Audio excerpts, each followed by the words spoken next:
Party की स्थापना के बाद न तो जनसभाएं हो पाई, न जनसंपर्क हो पाया, न कार्यक्रम लग पाए, न रैलियां हो पाई। अब जाकर के इस महामारी से हमारे प्रदेश को, हमारे देश को निजात मिली है। लोग अपने सामान्य जीवन को अब बहाल होते हुए देख रहे हैं। इसी क्रम में पार्टी की नीतियों को पहुंचाने के लिए, अपने समर्थकों कार्यकर्ताओं से भेंट करने के लिए, पार्टी के पदाधिकारियों से भेंट करने के लिए और जनसंपर्क करने के लिए अयोध्या जी से शुभारंभ किया जा रहा है। उसी क्रम में ये यात्रा है। पार्टी के द्वारा कितने लगभग सीटों पर चुनाव लड़ी जाएगी? बिल्कुल, पार्टी जहां भी चुनाव लड़ेगी जीतने के लिए लड़ेगी, और 100 से अधिक सीटें ऐसी हैं जहां हमारे कार्यकर्ता बहुत मजबूत स्थिति में हैं।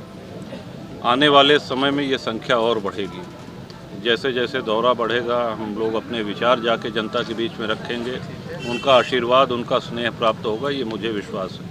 आज आप तेल का वो ले लीजिए, पर बैरल ग्लोबल उसमें इंक्रीज़ हुआ है, इस कारण आपको तेल का दाम आपको महंगा मिल रहा है। लेकिन वहीं ये भी है कि भारत में अन्य कई ऐसे राज्य हैं जहां उत्तर प्रदेश से भी महंगा तेल है, तो बिल्कुल तेल के दाम कम होने चाहिए। इस बात का हम समर्थन। मतलब सर, आपके इस कैंपेन में जो है ये महंगाई एक मुद्दा रहेगी? देखिए, जन समस्या से जुड़े हुए हर एक मुद्दा को हम हमेशा से उठाते रहे हैं और उठाते रहेंगे। पार्टी के गठन को लेकर के एक बात बता दें, अक्सर नई पार्टियां तब गठित होती हैं जब पुरानी पार्टी में कोई रहे, वो नाराज़ हो जाए नेतृत्व से, या उसको ये लगे कि साहब हमारी अवहेलना हो रही, उपेक्षा हो रही, हम अलग हुए जा रहे हैं, हमने एक अलग पार्टी बना ली।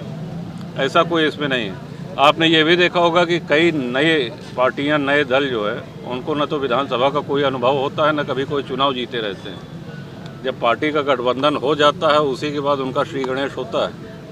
तो एक लंबा अनुभव विधानसभा का, और हमारे प्रदेश अध्यक्ष विनोद सरोज जी हैं, इनके पिता सेना में थे, रिटायर होकर 2 बार विधायक रहे, तीसरी बार आप विधायक हैं, तो आपका भी एक लंबा अनुभव है।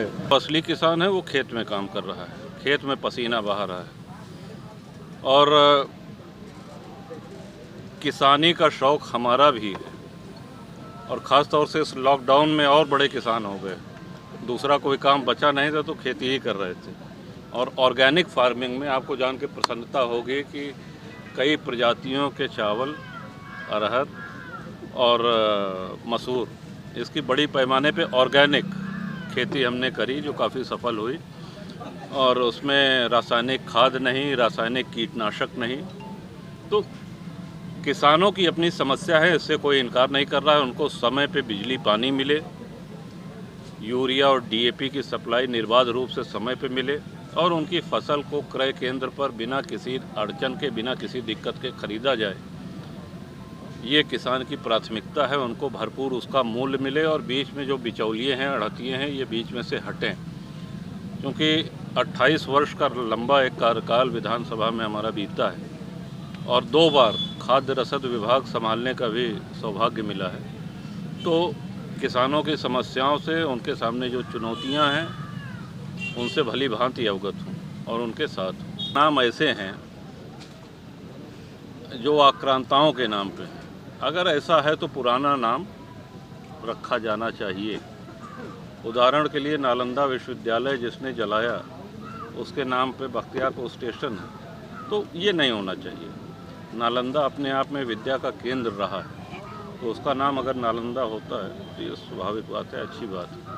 अपने खोए हुए गौरव को हम अगर प्राप्त कर रहे हैं तो उसका हम समर्थन करते हैं। सुल्तानपुर और अमेठी की सबसे पहले और सबसे तेज